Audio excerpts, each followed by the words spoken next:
परमात्मा हमें याद दिलाते हैं कि इस कलयुग से पहले मानव शिक्षित नहीं था और बहुत अच्छा जीवन निर्वाह कर रहे थे। अब शिक्षित है लेकिन चैन किसी को नहीं, माया की हवस इतनी बढ़ गई, इसका कोई अंत नहीं रहा। और माया इकट्ठा करने के लिए कहाँ तक सतर गिर सकता है जीव के करैक्टर का, इसका भी कोई पैमाना नहीं रहा। शर्म लाज रही नहीं, न्याय रहा नहीं। गांव में पंचायत न्याय कर दिया करती, इतना अच्छा न्याय कर देते थे वो पुण्यात्मा निष्पक्ष भाव से, और गांव में एक शांति बनी रहती थी। नगर में ऐसे ही होता था। तो कहने का भाव ये है इस दास का कि जो अब ये शिक्षा हमें प्राप्त हुई है ये हमारी विनाशक है। परमाणु बम बना लिए, आकाश में उड़ने की प्रवृत्ति होगी, जहाज बना लिए, धक्के खाते अंडे, बता इस जहाज में के अकेला टूट गया। जो संसारिक काल प्रेरणा से जो हमारी सोच है उसके आधार से तो बेशक मानव ने कितनी प्रोग्रेस कर ली हो, परंतु मनुष्य जीवन का जो मुख्य उद्देश्य था उसमें ये मान्य हो चुका है।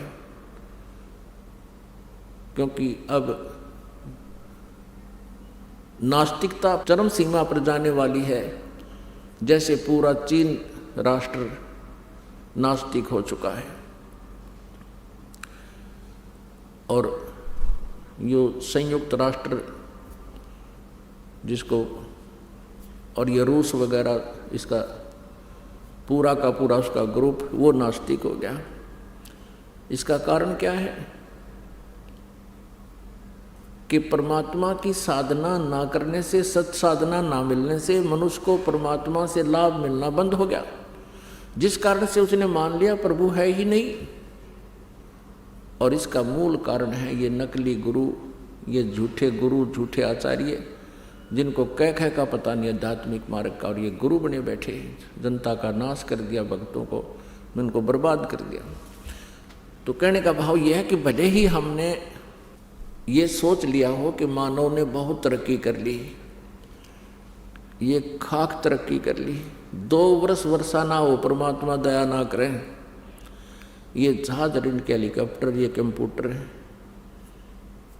ये यही खड़े पड़े पड़े जर लग गए इनमें, कोई इनको यूज कर लिया नहीं पावे। तो हमारी यह भूल है, इस अध्यात्म ज्ञान से ये भूल समाप्त होगी। तो उद्देश्य ये है दास का कहने का कि जो शिक्षा परमात्मा ने ये देनी पड़ी, अब नहीं इस शिक्षा का अभी तक परमात्मा ने प्रचार नहीं होने दिया, कि पहले से ही नास्तिक हो जाते ये लोग। अब 50% आबादी मनुष्य जीवन मानव आस्तिक रह गया है, और वो पिछले संस्कार वश ही परमात्मा की चाह में भटक रहा है। उसको सही दिशा ना मिलने से ये काल के दूत, ऋषि, महर्षि, नकली गुरु, जिनको अपने सदग्रंथों का ज्ञान नहीं, इनके जाकर फंस जाते, और वहाँ से भी अब वो छिक चुके हैं, वहाँ से भी वो थक चुके हैं, हार चुके हैं, क्योंकि परमात्मा से लाभ उनको मिला नहीं। और वहाँ भी अब नास्तिकता पनपने लगी है।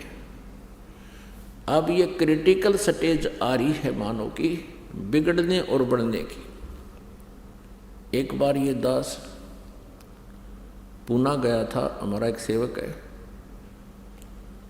तो वापस जहाज से आ रहे थे हम 2 जने।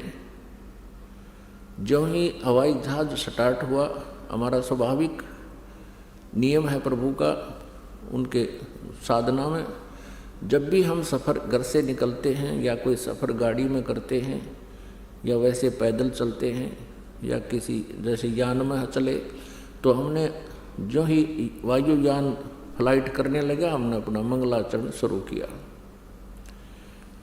उसी सीट पर तीसरा और बैठा था। वो जब हमने वो अपना मंगलाचरण बोल लिया, वो बाबूजी कहता है, आप क्या कर रहे थे, क्या कर रहे थे? हमारी मंगल कामना कर रहे थे कि यात्रा सफल हो। अब हमने कोई खास जवाब नहीं दिया, मैं इसने कि कमाई। कुछ गर्दन सी हिलाकर मैं चुप हो गया। अरे वाह, अब 20वीं सदी में, 21वीं सदी में, और ऐसे विचारों के लोग शेष हैं। कहीं भगवान नहीं है, आकाश तक ढूंढ लिया, सब तक खोज मार कर ली है, कहीं भगवान नहीं। मत बात देख, बुद्धू आदमी, इस गुग्गू ने क्या समझाओ बताइए, दो सुने नहीं, क्योंकि इसकी बुद्धि विपरीत फिट होगी। तो ऐसी स्थिति आ गई इस शिक्षा से, लेकिन ये शिक्षा अब अनिवार्य थी।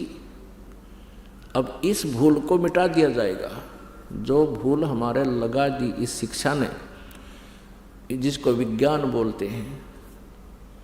विज्ञान का अर्थ विशेष ज्ञान होता है, विज्ञान का अर्थ भिन्न ज्ञान भी होता है। तो ये तत्व ज्ञान भी विज्ञान है। जिस विज्ञान ने हमारे को बर्बाद कर दिया, अब ये विज्ञान, ये तत्व ज्ञान हमें फिर से आबाद कर देगा। तो पुण्यात्माओं, परमेश्वर कबीर जी ने 600 वर्ष पहले कहा था कि धर्मदास तो लाख दुहाई, ये मूल ज्ञान, ये तत्व ज्ञान की तो बार ना बताना। परमेश्वर ने अपनी वाणी में लिखा है, कबीर सागर में, सच्चिदानंद घन ब्रह्म की वाणी में, सूक्ष्म वेद में, उस तत्व ज्ञान में, कि 33 अरब वाणी हम बाख्या, यानी 33 अरब ज्ञान हम बाखा, और मूल ज्ञान अभी तक गुप्त ही रखा। अब 33 अरब वाणी बोल दी परमात्मा ने, 33 अरब, और वेदों में तो कुछ 2000 मंत्र भी कोई ना, और उस परमेश्वर ने कहा 33 अरब मंत्र श्लोक बोल दिए हमने, वो कुछ एक संग्रह किए गए हैं, और कहते हैं मूल ज्ञान हमने गुप्त ही रखा। तो वो मूल ज्ञान अब प्रकट करना था परमात्मा ने, अब वो प्रकट हो रहा है। सन 1947 से भारतवर्ष स्वतंत्र हुआ, उसी समय से समझ लो या पिछली पीढ़ी, यानी दूसरा मध्य का चरण शुरू हो गया। प्रथम चरण में परमात्मा आए थे और मगहर से सहशरीर चले गए थे। मगहर नगर से, एक नगर है, एक छोटा सा कस्बा है मगहर, गोरखपुर के पास, वहाँ से परमात्मा सहशरीर चले गए थे, और हजारों की संख्या में वहाँ दर्शक उपस्थित थे, जिसमें वीरदेव सिंह बघेल, काशी का नरेश और उसकी सेना, और काशी शहर के हजारों की संख्या में दर्शक भी साथ गए थे। और वहाँ मगहर रियासत का बिजली खान नाम का एक पठान था, वो नवाब था, वो भी परमेश्वर कबीर जी का शिष्य था। वीरदेव सिंह बघेल हिंदू भी परमात्मा का शिष्य था। वो दोनों ही भाई उपस्थित थे, हिंदू और मुसलमान दोनों ही परमात्मा के ज्ञान से परिचित हुए थे, दोनों ने परमात्मा को गुरु धारण किया था। तो परमात्मा परमेश्वर कबीर जी ने जिस समय यहाँ से प्रस्थान करना था, वो दिन निर्धारित कर दिया था, जिस कारण से कई हजारों की संख्या में श्रद्धालु और दर्शक उपस्थित थे। परमात्मा सहशरीर ऊपर आकाश को चले गए थे। अब परमात्मा ने कहा था कि मूल ज्ञान तब तक छुपाई जब तक ये 12 पंथ ना मिट जाए।